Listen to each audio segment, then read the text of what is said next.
सभी देवियों और सज्जनों को मेरा नमस्कार, आदाब और सत श्री अकाल। दोस्तों, आज मेरी यात्रा का एक अहम पड़ाव होने वाला है। उत्तराखंड का एक ऐसा गांव जिसके बारे में न आपने कभी सुना होगा न कभी सोचा होगा। तो आज आपको मैं लेके आया हूं उत्तराखंड के चंपावत की लोहाघाट के इस खूबसूरत गांव खूना मलक में। ये गांव कुमाऊं राजवंश के चंद राजाओं द्वारा जयपुर से लाए गए मुस्लिम कारीगर जो कि राजस्थान के राज परिवार की रानियों के लिए चूड़ियां बनाते थे, उनके लिए बसाया गया था। कहा जाता है कि चंपावत के राजा की रानियों को चूड़ियां पहनने का बड़ा शौक था। अपनी रानियों के शौक को बरकरार रखने के लिए यहाँ के राजा ने राजस्थान से मनिहारों के कुशल कारीगरों को यहाँ बुलवा लिया। ये कारीगर यहाँ के राजाओं की रानियों के लिए चूड़ियां बनाने का कार्य करते थे और उस समय के चूड़ियां बनाने के उपकरण इनके पास आज भी मौजूद हैं।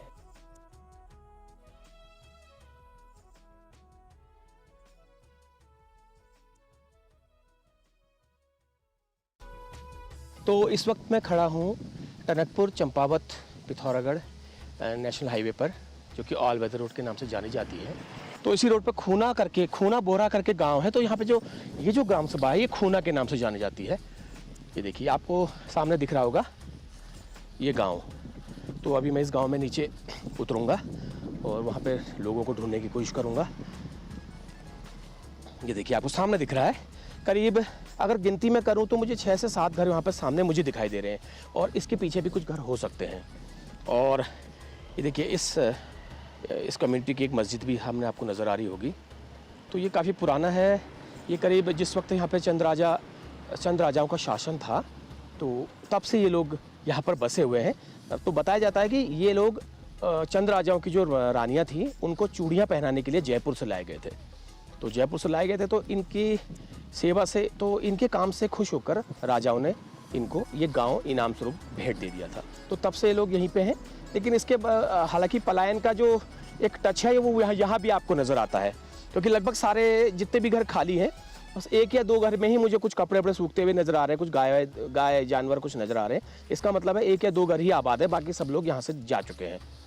तो मैं नीचे जा कर के जानने की कोशिश करूँगा कि यहाँ पर गाँव में लोगों की क्या स्थिति है और कब से लोग यहाँ पर हैं और कितने लोग यहाँ पर अभी फ़िलहाल हैं। तो गांव में उतरना मैंने शुरू कर दिया है।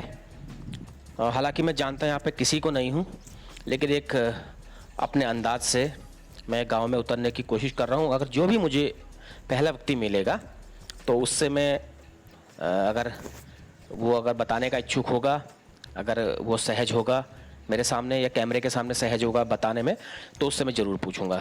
अगर कोई नहीं मिलेगा तो फिर कोई बात नहीं, फिर अगली बार मैं यहाँ पे आऊँगा। फिलहाल दरवाजे तो मुझे खुले हुए नज़र आ रहे हैं। ये देखिए, घर का आप स्ट्रक्चर देख सकते हैं, बिल्कुल हमारे कुमाऊनी शैली के जो घर बने हुए हैं। देखिए, बिल्कुल दरवाजे भी ऐसी हैं और मिट्टी की लिपाई भी ऐसी है। और छत में जो छत है पाथरों वाली छत यहाँ पर नज़र आ रही है। देखिए, खेती बाड़ी भी गेहूँ खेत पे बो रखे हैं। कोई दूर से देख के कह नहीं सकता कि ये दूसरी कम्युनिटी का कोई गाँव भी हो सकता है। ये देखिए, मैं पहुँचा हूँ अभी पहले घर के फ्रंट में। देखिए, मैं पहुंच गया हूं अभी पहले जो मकान के फ्रंट में पहुंचा हूं। अभी मकान की हालत देख के तो लग रहा है कि काफ़ी पुराने स्ट्रक्चर का ये मकान है और बनावट की शैली जो है वो हमारे कुमाऊं के पारंपरिक जो घर होते हैं उनसे मिलती जुलती तो है, लेकिन सेम नहीं है। कुछ मिलती जुलती मुझे अलग नज़र आ रही है। ये मेरा अंदाज़ा है इन मकानों में, अगर मैं गलत नहीं हूँ तो मुझे जौनसार भाबर साइड की जो वहाँ का जो मकानों का जो स्ट्रक्चर है मुझे वहाँ की याद दिला रहा है। इस तरह के मकान है। बाकी तो मुझे कोई मिलेगा तो मैं पूछूंगा। अभी तो फ़िलहाल मुझे कोई नज़र नहीं आया है। कोशिश करता हूँ अगले मकान में जाने की, अगर कोई मिल जाए तो।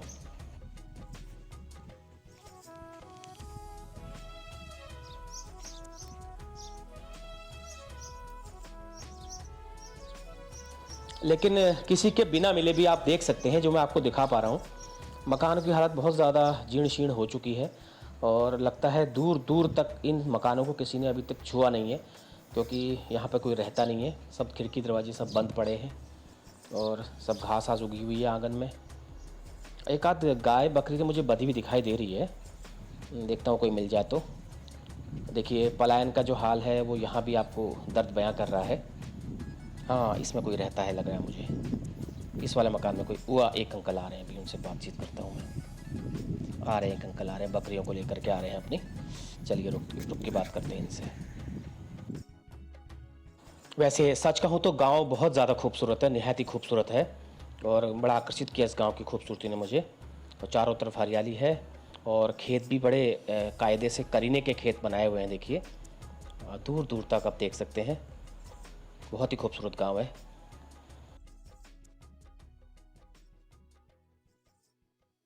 जब ये मुगल शासन था, मुगल शासन, उस टाइम के जो है कि हम लोग यहाँ आए हुए गिरीश चंद्र जोशी जो थे हमारे ये राजा थे उस टाइम के, जिनका किला ये चंपावत में है। ये हमको केवल 5 माह से लेके आए थे यहाँ इस जगह में। 5 मवासों से जो है कि आज हमारा पूरा गांव बन गया। इससे ज़्यादा लोग हमारे वहाँ टनकपुर मनिहार कोट में रहते हैं। और क्या कहते हैं, अब यहाँ तो मतलब यहाँ रोज़गार की समस्या है, आदमी को, हर आदमी को रोज़गार चाहिए। रोज़गार नहीं होगा तो यहाँ आदमी क्या करें। गर्मियों में आते हैं 3-4 महीने के लिए, फिर चले जाते हैं। तो आपकी समस्या है क्या क्या यहाँ पर गाँव में? हमारे समस्या क्या, मैं कह तो रही हूँ, देखिए सब जगह पानी लगा है, पूरे इलाके में पानी लगा है। हमारा गांव केवल छोड़ दिया, जबकि उस टाइम हमने अपना आधार कार्ड भी दिया कनेक्शन के लिए, ना हमारा कनेक्शन लगा। और बोले मस्जिद के लिए भी एक कनेक्शन देंगे, ना वो लगा, कुछ नहीं। हमसे कहे थे कि पाइप खत्म हो गए, बात खत्म, पानी नहीं आया। सब जगह पानी जा रहा है और हमारा गाँव छोड़ रखा केवल। ये है। आपने करी किसी शिकायत? हमने जो मतलब ये नल फिट करते हैं, मतलब जिनका ठेका था ये, इनसे हमने कहा, बोले पाइप खत्म हो गया, हमने मंगाओ फिर पाइप। तो अभी पानी कैसे करते हैं? अपना पानी अपना हमने पाइप लाइन वहाँ से लगा के टिल्लू पंप से हम जो पानी भरते हैं। अच्छा, टिल्लू पंप से पानी भरते हैं। तो सर ये आप एक ही परिवार रहते हैं यहाँ पर या और भी लोग रहते हैं? 2-3 परिवार है, वो ईद करने के लिए गए, एक हम ही लोग रुके हैं। अच्छा अच्छा, और आप क्या रोजगार करते हैं, आप क्या काम करते हैं? बस कुछ नहीं है, बस ये जानवर पाल लेते हैं, खेती किसानी करते हैं, दूध में डेयरी में दूध लगा रखा है, और क्या डर रहे हैं, कुछ भी नहीं। आपके जो मूल पूर्वज थे वो उनको, चंद राजाओं को चूड़ियां पहनाने का काम करते थे, तो उन्होंने इनाम स्वरूप आपको ये गांव जगह दी? हाँ, केवल ताम पत्थर वाले हमारे गांव में, केवल हमारे राष्ट्रीय गांव 2 है केवल, एक खूला मलक और एक में राजपुर गांव। ये 2 है हमारे इस इलाके में, और सब ये कच्चे गांव हैं। किसी ने कुछ नाम रख दिया, किसी ने कुछ। अब ये हमारे ये बोरे लोग हैं, ये अब इन्हें ग्राम सभा खूना मलक के खूना बोरा कर दी, क्योंकि अब यहाँ पब्लिक नहीं है। बहुत अच्छी तरह से रहते हैं हम लोग। कैसा है आसपास गांव का माहौल? बहुत अच्छा है। आप लोगों का किसी के हमारे लिए तो सभी अच्छा आना जाना, लोगों के वहाँ आना जाना? सब अच्छा है। हाँ, सब लोग आते भी हैं, जाते भी आते हैं, भी वो हैं। भी आते हैं। बहुत अच्छा। और जैसे कोई दुख सुख हो तो इसमें साथ देते हैं, सब साथ देते हैं। हम भी देते हैं, वो भी देते हैं। आप लोग तो हमारे पुराने इतिहास से जुड़े हुए लोग हो। अब हम तो यहाँ, हाँ, हम बहुत चंद्र राजा की समय से है यहाँ पे। अब हम तो यहाँ रहते ही हैं सब मिल के। तो अब ये बाहर से जो खबर सुनते हैं तो इससे थोड़ा टेंशन जैसी हो जाती है ना। भाईचारे में तो फर्क नहीं पड़ा है तो अच्छा ही नहीं है पड़ेगा, नहीं पड़ेगा। हाँ, इसी वजह से थोड़ा ये देखिए इनके घर बिल्कुल हमारे जैसे हैं, और इन लोगों ने अपनी जीवन शैली को हमारी पहाड़ की संस्कृति के हिसाब से ढाल लिया। राशन कार्ड भी काट दिया है यहाँ से। राशन थोड़ा मिलता था, वो भी काट दिया यहाँ से। अब कहने लगे, एक टूटी फूटी गाड़ी बच्चा ने ली है चलाने के लिए, तो अब कहने लगे कि तुम्हारे पास गाड़ी है। अब गाड़ी तो सभी के पास है यहाँ, अगर जांच होगी तो सभी की होगी। जांच सबकी होती तो सबके काटते, तो हमारा भी ठीक ही था। अब सबके तो मिल रहा है जिसके पास गाड़ी है। और अब हमारा ही काट दिया है। अच्छा, आपका काट दिया? आपका हमारा ही काट दिया है, तो इससे थोड़ा परेशानी राशन की परेशानी। हाँ। अच्छा। अब ये खेती पाती लगाते हैं तो सब जानवर कुछ नहीं रखता, जानवर, जंगली जानवरों की समस्या सब जगह, जानवर सब जगह परेशान करते हैं, कुछ भी नहीं रखते। अच्छा, और बताइए ये गाय बकरी पालन आप लोग करते हैं? बकरी भी है, गाय भी है, सब कुछ है। घास कहाँ से आती है? ऐसे ही ढूंढ के बनाते हैं। देखिए आप देख सकते हैं ये मकान बिल्कुल हमारी कुमाऊनी पहाड़ी स्ट्रक्चर में बने हुए हैं। तो ये जो मकान का स्ट्रक्चर है तो नेपाली राजाओं के आदेश पे उनके मजदूरों ने बनाए थे। तो आप देख सकते हैं इनकी जो लगभग 500 साल पुराना ये मकान है। आप इनका स्ट्रक्चर देख सकते हैं, इनके दरवाजे में नक्काशी आप देख सकते हैं। ये उस वक्त की बेहतरीन जो संस्कृति थी उसको दर्शाता है। आज मेरा आने का यहाँ मौका मिला। खूना मलक गांव है चंपावत जिले में। चंपावत जिला मुख्यालय से करीब 12 किलोमीटर दूर लोहाघाट की तरफ ये गांव पड़ता है। तो काफ़ी दिनों से मेरा यहाँ पर मैं सोच रहा था इस गांव में आने की, और आज थोड़ा सा टाइम था, मुझे ज़्यादा टाइम तो नहीं था। खूना बोरा और खूना मलक गांव के कुल 150 परिवारों में से 25 परिवार मुस्लिम हैं। सभी मुस्लिम ठेठ कुमैया बोलते हैं। कुल मिलाकर ये परिवार पूरी तरह से पहाड़ी रंग में रंगे हुए हैं। बोली, पहनावा, खान पान, खेती बाड़ी का तरीका एकदम कुमाऊनियों जैसा। दूर से इन्हें इनके हिंदू पड़ोसियों से अलग पहचान पाना बहुत मुश्किल है।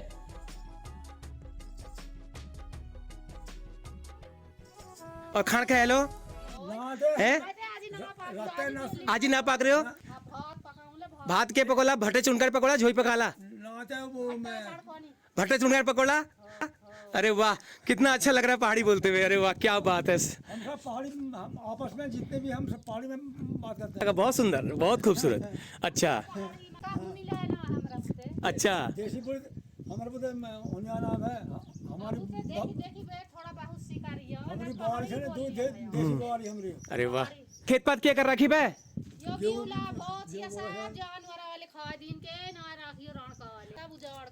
अच्छा, कदू है, दूध दूध धिनाई कदू छू खाना किन है जा छू बेचा ले। क्या बात है, बहुत सुंदर। अपने मन के भीतर जो खुशी और तसल्ली में अभी महसूस कर रहा हूं, वही चीज आप भी महसूस कर रहे होंगे। आप लोग अपनी अपनी भावनाओं को और विचारों को कमेंट बॉक्स में जरूर साझा कीजिएगा।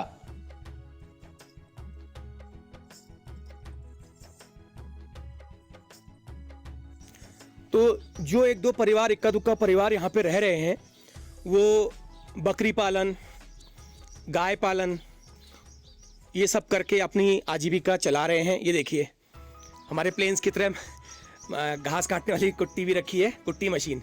इसको हाथ से चलाया जाता है। मैं आपको दिखाता हूँ चला के। इसको इस तरह से चलाया जाता है हाथ से। देखिए, ये इसमें घास डाली जाती है। ये पहाड़ों में भी बहुत कम आपको देखने को मिलेगी, क्योंकि पहाड़ों में ज़्यादातर कुट्टी का प्रचलन नहीं है। लेकिन इन्होंने क्योंकि इनके पास जानवर शायद ज़्यादा हैं, तो इसमें घास को यहाँ से लगाया जाता है और उसके बाद घास को बारीक करके इनको खिलाया जाता है। इससे क्या होता है, घास की बर्बादी नहीं होती है और जानवरों का पेट भी भर जाता है, घास की बर्बादी भी नहीं होती है। बाकी सर, खेती पाती क्या हो जाती है अनाज में? खेती में एक ही फसल होती है। मैंने ये गेहूँ बोया सब, ये जंगली जानवर जो है सब खा गए। मैंने करीब 15 नाली में तो मैंने गेहूँ बोए थे, सब पूरे गेहूँ सब मेरे ये सब गेहूँ। अच्छा, गेहूँ सब आप ही के हैं? सब मेरे हैं, लेकिन सब खा तो गए सब।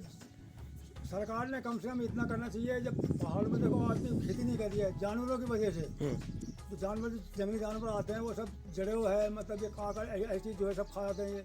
इसकी वजह से कोई खेती नहीं करता है। और ये सामने मौजूद है गांव की 150 साल से ज्यादा पुरानी मस्जिद, जो दूर से देखने पर किसी पहाड़ी घर जैसी लगती है।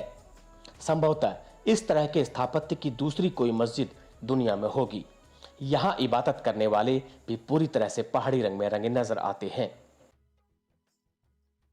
ये करीब 150 साल पुरानी मस्जिद है। आप इसका स्ट्रक्चर भी आप देख सकते हैं। ऐसी मस्जिद मुझे लगता है मैंने कहीं नहीं देखी है। इसका जो छत है वो पाथरों की है, हमारी जो पहाड़ी पाथर है उसकी है। जैसे जिस शैली में पहाड़ी शैली के मकान बने होते हैं, उसी शैली में ये मस्जिद के ऊपर बना रखे हैं। तो ये मुझे इस चीज़ को बहुत देख के अच्छा लगा।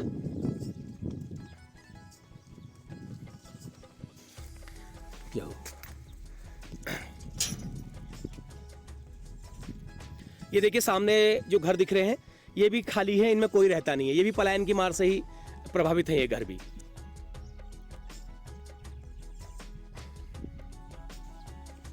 ये है यहाँ की मस्जिद, खूना मलक की मस्जिद है, जो कि 150 साल पुरानी है। जो सबसे पुरानी मस्जिद थी राजाओं के समय की, वो पीछे है, वो काफ़ी दूर है। वो आपको भी मैं अभी दिखाने की कोशिश करूंगा। ये देखिए, आप देख सकते हैं, आपको दिख रही हो तो इसको करीब 550 साल हो चुके हैं, इस वाली मस्जिद को। लेकिन ये काफ़ी जीर्ण शीर्ण होकर बिल्कुल ख़त्म हो चुकी है, टूट चुकी है। इसलिए उसके बाद दूसरी मस्जिद बनानी पड़ी करीब 150 साल पहले। तो ये पुरानी मस्जिद है 150 साल पहले की।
निकासी देखिए साहब, इसमें ये हाथी भी बने होंगे इसमें, ये देखिए नीचे शेर भी बने होंगे इनमें। देखिए ये मकान जो थे ये बता रहे हैं कि नेपाल के जो राजा थे उनके आदेश पे बनाए गए थे, क्योंकि यहाँ पर पहले नेपाली राजाओं का ही साम्राज्य था। तो ये देखिए इसकी नक्काशी आप देख सकते हैं, ये देखिए उस वक्त करीब 500 साल हो चुके हैं इन मकानों को, ऊपर ही होंगे, ऊपर ही हो गए होंगे। तो नक्काशी आप देख सकते हैं, और सबसे बड़ी बात है इसकी लकड़ी की मजबूती आप देख सकते हैं। और जो ये जो पत्थर जो लगा रखे हैं, इंटरलॉक टेक्नोलॉजी पे मकान बना रखा है, ये जो बना रखा है इंटरलॉक टेक्नोलॉजी है, इसको कुछ नहीं हो सकता। इसमें कोई सीमेंट गारे का प्रयोग यहाँ पे नहीं किया गया है। तो ये हमारी संस्कृति का एक हिस्सा है और हम इससे अलग अपने आप को नहीं कर सकते। चाहे लोग कुछ भी कहते रहे, लोगों के कहने से कोई फर्क नहीं पड़ता, ना लोगों को कहने से, ना लोगों के कहने से इतिहास बदलता है। हम अपना भूगोल बदल सकते हैं, हम अपना भविष्य बदल सकते हैं, लेकिन हम जो बीत चुका है उस इतिहास को हम लोग चाह के भी नहीं बदल सकते हैं। तो ये देखिए घर में फिलहाल यहाँ पे ताला लगा हुआ है, अगर अच्छा होता कि यहाँ पे कोई होता तो मुझे ज़्यादा खुशी होती। रोजगार की समस्या है यहाँ आदमी के पास रोजगार नहीं है, इसलिए जो है कि पलायन कर दिया। रोजगार की समस्या, पलायन, खेती बाड़ी में आने वाली दिक्कतें और जंगली जानवरों की समस्या, ये तो लगभग पहाड़ में हर जगह है, इसमें कोई दो राय नहीं है। चाहे किसी भी धर्म के, किसी भी जाति के लोग हों, रोजगार सबको चाहिए और सुविधाएं सबको चाहिए। तो इस वजह से लोग अपने घरों को छोड़ के जाते हैं। अदरवाइज इतने खूबसूरत घरों को छोड़ के मैं नहीं समझता कोई जाना चाहेगा। तो चलिए चलते हैं। ठीक, ये देखिए हनुमान जी की है, ये देखिए क्या बात है, हनुमान देखिए। सबसे बड़ी बात आप देख सकते हैं इन दरवाजों में हिंदू देवी देवताओं की मूर्तियों की को उकेरा गया है नक्काशी के रूप में, आप देख सकते हैं। यह चीज ने मुझे सबसे ज्यादा आकर्षित किया। देखिए ये घर भले ही आपका हो, लेकिन इसमें देवी देवताओं की मूर्तियों की नक्काशी इस लकड़ियों में की गई है। कितनी खूबसूरत बात है, कितनी खूबसूरत बात है, देख सकते हैं। हमने उनको कभी मिटाया नहीं, हमने कोई मतलब नहीं, मतलब आपने कभी मिटाने की कोशिश नहीं करी? कभी भी नहीं। हमने जो चीज बनी है तो बनी है, बनी है तो बनी है। हमारे यहाँ साहब देखिए हिंदू मुसलमान का ऐसा कुछ नहीं है। मतलब हम तो देवता, हमारे यहाँ पहाड़ों में देवी देवताओं को वो मानते हैं तो हम भी मानते हैं जी ना, ऐसा कुछ नहीं है। क्योंकि पहाड़ों में देवी देवता, जैसे प्लेन साइड में पीर पैगंबरों को मानते हैं, पहाड़ों में देवी देवताओं को मानते हैं। हम हर जगह कहीं भी जाते हैं, हम जो है कि मतलब है उनकी पूजा जरूर करते हैं। हमें पूजा करने थोड़ी आदमी को उसका धर्म बदल जाता है। बिल्कुल, बहुत अच्छी बात कही। यह देखकर भी बेहद सुकून हुआ कि 550 वर्षों से अधिक पुराने इन मकानों को इन लोगों ने अभी तक विरासत की तरह सहेज कर रखा हुआ है, और उम्मीद है कि इनकी आने वाली पीढ़ियां भी इस बहुमूल्य धातु को इसी तरह से सहेज कर रखेंगी।